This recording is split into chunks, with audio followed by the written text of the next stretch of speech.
शहर की सुबह कुछ अलग ही रंग में थी। चौतरफा पुलिस की गाड़ियां, बैरिकेड, चमचमाती वीआईपी कारों की कतार और लाउडस्पीकर पर गूंजते उद्घोष। माननीय मंत्री जयंत चौहान अभी पधार रहे हैं। हर चौराहे पर खाकी वर्दी वाले जवान तैनात थे, लेकिन उनमें से एक चेहरा बाकी सबसे अलग था। कड़क यूनिफॉर्म में खड़ी, कंधे सीधे, नजरें तेज और चेहरे पर अडिग सन्नाटा। नाम था आईपीएस अधिकारी नेहा शर्मा। सुबह सुबह उसे आदेश मिला था कि आज उसे मंत्री जयंत चौहान की सुरक्षा में रहना है। नेहा ने बस जी कहकर वायरलेस उठाया, लेकिन अंदर कहीं एक पुराना जख्म फिर हरा हो गया। वहीं जयंत चौहान, वही नाम जिसने उसके पुलिस करियर की सबसे काली याद को जन्म दिया था। शहर की एक मासूम लड़की के साथ हुआ दरिंदगी का वह मामला, जिसकी एफआईआर लिखने के बाद अचानक सबूत गायब हो गए थे। गवाह या तो खरीदे गए थे या डराकर चुप करा दिए गए थे, और ऊपर से आदेश आया था फाइल बंद करो। उस वक्त नेहा नहीं थी, सिस्टम की ताकत समझ रही थी, लेकिन भूल नहीं पाई थी। और आज जहां एक कॉन्फ्रेंस हॉल में मंत्री की प्रेस वार्ता होनी थी, नेहा मंत्री के पीछे पीछे चल रही थी। उसकी नजरें भीड़ को स्कैन कर रही थीं, लेकिन दिमाग में सिर्फ एक तस्वीर घूम रही थी, वह लड़की की जिसका चेहरा रातों को चैन से सोने नहीं देता था। मंत्री मंच पर पहुंचे और जयंत चौहान अपने चिर परिचित अंदाज में महिलाओं की सुरक्षा, भ्रष्टाचार मुक्त शासन और पारदर्शिता पर भाषण झाड़ने लगे। नेहा पीछे खड़ी थी, लेकिन उसके कानों में हर शब्द जहर जैसा उतर रहा था। तभी उसकी जेब में रखे फोन पर एक मैसेज आया। गवाह का पता मिल गया, गांव के बाहर कल सुबह मिल सकते हैं। नेहा की उंगलियां कस गईं। यह वही गवाह था जो सालों से गायब था और केस की चाबी बन सकता था। प्रेस कॉन्फ्रेंस खत्म होने पर मंत्री वीआईपी लाउंज में लौटे। नेहा भी साथ गई। जयंत चौहान ने उसे देखते ही मुस्कुराकर कहा, शर्मा मैडम, फालतू मेहनत में मत पड़ो। बहुत देखा है मैंने तुम्हारे जैसे ईमानदारों को। फाइल छोड़ दो, नहीं तो तुम्हारा भी करियर और जिंदगी दोनों यहां खत्म हो जाएंगे। नेहा की आंखों में हल्की सी चमक आई, लेकिन चेहरे पर भाव वहीं स्थिर रहे। सर, मेरी ड्यूटी खत्म। बस इतना कहकर वह बाहर निकल गई। रात को वह अपने घर लौटी, लेकिन घर का माहौल भारी था। पति अर्जुन की आंखों में सवाल थे और छोटी बेटी अवनी अपने होमवर्क में लगी थी। मानो घर में चल रहे तनाव को समझती हो। कल मुझे बाहर जाना है, जरूरी है। सुबह वह 2 जवानों के साथ गवाह के गांव के लिए निकली। रास्ता सुनसान था, खेतों के बीच से जाती पगडंडियां, हवा में धूल और दूर कहीं ढोल की आवाज। लेकिन जैसे ही वह गांव पहुंची, देखा कि गवाह का घर आधा जला पड़ा था। दरवाजा टूटा और अंदर बस राख और सन्नाटा। पड़ोसी ने फुसफुसाकर कहा, रात को कुछ लोग जीप में आए थे, उसे उठाकर ले गए। बोले, अगर किसी ने बताया तो अंजाम बुरा होगा। नेहा ने दांत खींच लिए। वापसी के रास्ते पर ही उसे कॉल आया। आज शाम मंत्री की एक और प्रेस कॉन्फ्रेंस है, तुम्हें सुरक्षा में रहना है। शाम को राजधानी का सबसे बड़ा हॉल मीडिया से भरा था। मंत्री जयंत चौहान मंच पर थे। उनके चेहरे पर वही घमंडी मुस्कान और माइक पर वही झूठी कहानियां। नेहा भीड़ में से होकर आगे बढ़ी, मंच तक पहुंची और अचानक उसके दाहिने हाथ ने वह कर दिया जिसकी गूंज पूरे हॉल में फैल गई। एक जोरदार थप्पड़ मंत्री के चेहरे पर सबके सामने कैमरों के फ्लैश चमके, पत्रकारों की कलम रुक गई और हॉल में पिन गिरने जितनी खामोशी छा गई। जयंत चौहान का चेहरा सफेद पड़ गया। उसकी आंखों में हैरानी और अपमान की आग थी। नेहा ने कुछ नहीं कहा, बस मंच से उतरकर बाहर निकल गई। अगले ही घंटे मुख्यमंत्री का आदेश आया, आईपीएस नेहा शर्मा का तबादला। लेकिन अगले ही दिन सड़कों पर नारे गूंजने लगे, हमें नेहा मैडम चाहिए, सच के लिए लड़ेंगे। हजारों लोग बैनर लिए निकल पड़े। मीडिया में हैशटैग चलने लगे और सिस्टम का थप्पड़ पंसर, जस्टिस फॉर विक्टिम। सरकार को समझ आ गया कि यह आग इतनी आसानी से नहीं बुझने वाली। असली खेल अब शुरू होना था, क्योंकि जयंत चौहान अपनी आखिरी और सबसे खतरनाक चाल चलने वाला था। हॉल में गूंजा हुआ वह थप्पड़ जैसे सिर्फ जयंत चौहान के चेहरे पर नहीं पड़ा था, बल्कि उस पूरे सड़े हुए तंत्र के गाल पर पड़ा था जिसने सालों से न्याय को कुचला था। और अब वही तंत्र जल भुनकर नेहा शर्मा को सबक सिखाने की तैयारी में था। मंत्री की आंखों में तिलमिलाहट थी, लेकिन उसके चेहरे पर आई लाली सिर्फ गुस्से की नहीं, अपमान की भी थी। मंच से उतरते वक्त उसने अपने सबसे करीबी पिए की तरफ झुककर धीमे स्वर में कहा, आज रात इसे समझा देना कि सिस्टम में रहते हुए सिस्टम के खिलाफ जाना क्या होता है। उधर बाहर मीडिया के कैमरे नेहा के चारों ओर थे, लेकिन वह बिना कुछ कहे पुलिस की गाड़ी में बैठी और सीधे थाने लौट गई। थाने में माहौल अजीब था। कुछ जवान गर्व से देख रहे थे, कुछ डर से और कुछ यह सोचकर चुप थे कि आगे क्या होने वाला है। उसी रात राजधानी के बड़े बड़े चैनलों पर बहस छिड़ गई।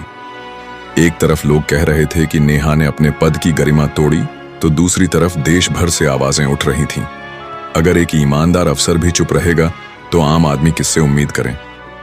लेकिन सत्ता के गलियारों में एक और कहानी लिखी जा रही थी। जयंत चौहान ने अपने राजनीतिक आकाओं और मंत्रालय के बड़े अफसरों के साथ एक बंद कमरे में मीटिंग की, जहां बाहर मोबाइल कैमरे सब बंद थे। इसे सिर्फ ट्रांसफर नहीं खत्म करना होगा, और कानूनी तरीके से नहीं, सिस्टम के तरीके से। मंत्री ने ठंडी आवाज में कहा, नेहा के घर के बाहर कुछ अजीब हरकतें शुरू हो गईं। अजनबी कारें धीरे धीरे रुकती, फिर आगे बढ़ जाती। कुछ लोग मोहल्ले में पूछताछ करते, और यहां तक कि उसके पति अर्जुन को बाजार में 2 नकाबपोश आदमियों ने घेर कर फुसफुसाया, अपनी पत्नी से कह दो फाइल से दूर रहे, वरना बेटी को स्कूल से लेने तुम्हें खुद जाना पड़ेगा। अर्जुन का चेहरा सफेद पड़ गया, लेकिन उसने कुछ नहीं कहा। बस घर लौटते ही दरवाजा भीतर से बंद कर लिया। नेहा को जब यह बात पता चली तो उसकी आंखों में गुस्सा और चिंता दोनों चमक उठे। उसने पति के कंधे पर हाथ रखकर कहा, यह डराने की कोशिश है और यही उनकी सबसे बड़ी कमजोरी है। उधर सड़कों पर माहौल और गर्म हो रहा था। कॉलेज के छात्र, वकील, मजदूर, हर वर्ग के लोग नेहा के समर्थन में पोस्टर लेकर उतर आए। थप्पड़ वाली अफसर अब एक प्रतीक बन चुकी थी। सोशल मीडिया पर उसकी तस्वीरें, वीडियो, भाषण सब वायरल हो गए। लेकिन इस आग को बुझाने के लिए जयंत चौहान ने एक नई चाल चली। उसने अपने करीबी मीडिया चैनलों को बुलाकर नेहा के खिलाफ झूठे आरोप गढ़ने को कहा। अगले ही दिन सुबह अखबारों के पहले पन्ने पर छपा थप्पड़ कांड के पीछे साजिश, नेहा शर्मा पर विपक्ष से मिलीभगत का आरोप। टीवी पर बहसें शुरू हो गईं। क्या नेहा शर्मा हीरो हैं या राजनीतिक मोहरे? यह आरोप नेहा के लिए नया नहीं था, लेकिन इस बार दांव बड़ा था, क्योंकि अगर जनता का भरोसा टूट गया तो आंदोलन खुद ब खुद ठंडा पड़ जाएगा। लेकिन नेहा ने चुप रहने के बजाय सीधा वार करने का फैसला किया। उसने अपने पुराने केस की फाइल फिर से खोली, उन गवाहों और सबूतों की लिस्ट बनाई जो अभी भी मिल सकते थे। उसे मालूम था कि हर कदम पर नजर रखी जा रही है, इसीलिए उसने अपने भरोसेमंद पुराने साथी और रिटायर्ड इंस्पेक्टर सुरेश यादव को बुलाया, जो कभी उसकी ट्रेनिंग का हिस्सा रहे थे। यादव ने बिना समय गंवाए कहा, बेटा ये खेल आसान नहीं है, लेकिन अगर तू पीछे हटी तो यह लोग हमेशा जीतते रहेंगे। उधर जयंत चौहान ने पुलिस मुख्यालय पर दबाव डालकर नेहा के खिलाफ विभागीय जांच बैठा दी। आदेश आया, जांच पूरी होने तक आईपीएस नेहा शर्मा को निलंबित किया जाता है। ये खबर आते ही पूरे शहर में हलचल मच गई, लेकिन नेहा ने इसे हार नहीं माना, बल्कि इसे आजादी समझा। अब वह बिना वर्दी के भी सच के पीछे जा सकती थी। उसी रात बिना किसी को बताए वह एक पुरानी जीप में सुरेश यादव के साथ निकल पड़ी गवाहों की तलाश में। पहला गवाह एक अस्पताल में वार्ड बॉय था, जिसने सालों पहले उस लड़की को भर्ती होते देखा था, लेकिन उसे बयान देने से रोका गया था। जब नेहा उसके पास पहुंची तो वह कांपते हुए बोला, मैडम मैं सब सच बताऊंगा, लेकिन मेरी बीवी बच्चों को बचा लो। नेहा ने वादा किया, जब तक मैं हूं तुझे कुछ नहीं होगा। लेकिन जैसे ही वह उसे लेकर बाहर आई, एक काली एसयूवी तेज रफ्तार से आई और उन पर गोलियां चलने लगी। नेहा ने तुरंत गवाह को नीचे गिराया, खुद पिलर के पीछे छुपी और एसयूवी अंधेरे में गायब हो गई। यह सीधा संदेश था, पीछे हट जाओ। पर अब नेहा रुकने वाली नहीं थी। उसने ठान लिया था कि अगली प्रेस कॉन्फ्रेंस में वह सिर्फ थप्पड़ नहीं, पूरे देश के सामने उस मंत्री का असली चेहरा बेनकाब करेगी, चाहे इसके लिए उसे अपनी जान भी क्यों ना देनी पड़े। अगली सुबह राजधानी की हवा में अजीब सा तनाव था, जैसे हर किसी को महसूस हो रहा हो कि कुछ बड़ा होने वाला है। नेहा शर्मा रात भर जागती रही थी। उसकी मेज पर बिखरी फाइलों, आधी पी हुई चाय और खुली खिड़की से आती ठंडी हवा के बीच उसका चेहरा थका जरूर था, लेकिन आंखों में वह जिद थी जो सिर्फ उन लोगों में होती है जो खुद को पहले ही बलिदान के लिए तैयार कर चुके हों। सुरेश यादव को उसने साफ कह दिया था, आज खेल खत्म करना है, चाहे जीतूं या हारूं, पीछे मुड़कर नहीं देखूंगी। और यादव ने बिना सवाल किए अपना पुराना रिवॉल्वर निकाला और कहा, फिर तो आज किसी का अंत तय है। उधर मंत्री जयंत चौहान भी अपने बंगले पर बैठा आखिरी चाल की तैयारी कर रहा था। उसने अपने गुर्गों को आदेश दिया, प्रेस कॉन्फ्रेंस में आने से पहले ही उसे रोको, नहीं तो कैमरों के सामने मेरी बर्बादी तय है। लेकिन किस्मत उस दिन जैसे नेहा के साथ थी, क्योंकि सुबह सुबह सोशल मीडिया पर एक वीडियो वायरल हो गया। वही वार्ड बॉय जिसे पिछली रात गोलियों से डराया गया था, उसने अपनी जान की परवाह किए बिना मोबाइल पर बयान रिकॉर्ड कर अपलोड कर दिया, जिसमें उसने साफ कहा कि उस लड़की के केस को मंत्री ने पैसे देकर दबाया था और पुलिस पर दबाव डालकर रिपोर्ट बदलवाई थी। वीडियो मिनटों में लाखों लोगों तक पहुंच गया। पत्रकार, एक्टिविस्ट, छात्र सब सड़क पर आ गए। अब यह सिर्फ नेहा बनाम जयंत की लड़ाई नहीं रही थी, असली तूफान अभी बाकी था। दोपहर को प्रेस क्लब के बाहर हजारों लोग जमा हो चुके थे। पुलिस की गाड़ियां, मीडिया वैन, पोस्टर, नारे, हर तरफ उबाल था। और तभी नेहा भीड़ को चीरती हुई अंदर गई। आज वह वर्दी में नहीं थी, लेकिन उसकी चाल और निगाहें वर्दी से भी ज्यादा असरदार थीं। मंच पर जयंत चौहान हमेशा की तरह मुस्कुरा रहा था, लेकिन उसकी आंखों के कोनों में छिपा डर साफ दिख रहा था। उसने माइक पकड़कर कहा, देश के विकास के लिए हमें मिलकर काम करना चाहिए, लेकिन कुछ लोग राजनीति के खेल में बाधा डाल रहे हैं। और तभी नेहा ने धीरे से माइक अपने हाथ में लिया। भीड़ एकदम शांत हो गई, कैमरों के फ्लैश चमकने लगे और नेहा ने बिना चीखे, बिना गुस्से के सीधी आवाज में कहा, विकास तब होता है जब सच जिंदा रहता है, और सच यह है। उसने अपने बैग से फाइल निकाली, फिर एक पेन ड्राइव और बड़ी स्क्रीन पर केस की असली रिपोर्ट, गवाहों के बयान और बैंक ट्रांजैक्शन के सबूत एक एक कर चलने लगे।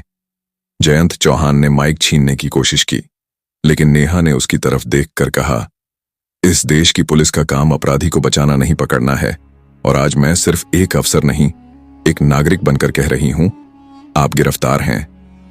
यह कहते ही यादव और 2 अन्य ईमानदार पुलिसकर्मी आगे आए और पूरे देश के लाइव कैमरों के सामने मंत्री को हथकड़ी पहना दी। वह दृश्य इतना तीखा था कि अगले ही घंटे से हर चैनल, हर अखबार में सिर्फ यही तस्वीर छपी। उसी शाम राष्ट्रपति भवन से आदेश आया कि आईपीएस नेहा शर्मा को निलंबन से बहाल किया जाता है और उन्हें भ्रष्टाचार विरोधी विशेष टास्क फोर्स का प्रमुख बनाया जाता है। लेकिन नेहा ने मीडिया से सिर्फ इतना कहा, यह जीत मेरी नहीं, उस लड़की की है जिसकी आवाज सालों से दबाई जा रही थी। यह जीत हर उस माँ बाप की है जो सिस्टम से डरकर चुप हो जाते हैं। भीड़ में अर्जुन अपनी बेटी के साथ खड़ा था। उसकी आंखों में आंसू थे, लेकिन चेहरे पर गर्व भी। और सुरेश यादव बस धीरे से बोला, आज तूने सिर्फ एक थप्पड़ नहीं, पूरी सड़ी हुई दीवार गिरा दी बेटा। उस रात नेहा अपने घर की छत पर बैठी थी। आसमान में तारे चमक रहे थे, दूर से नारे अभी भी सुनाई दे रहे थे, लेकिन उसके मन में सिर्फ एक सुकून था कि चाहे कल फिर कोई जयंत चौहान आ जाए, जब तक इस देश में सच बोलने वाले जिंदा हैं, सिस्टम हिलाया जा सकता है। और शायद यही वजह है कि आज भी गलियों में लोग कहते हैं, याद है ना नेहा शर्मा का वह थप्पड़ जिसने एक वार में सत्ता के घमंड को चकनाचूर कर दिया। तो दोस्तों, आपको ये कहानी कैसी लगी? अगर अच्छी लगी हो तो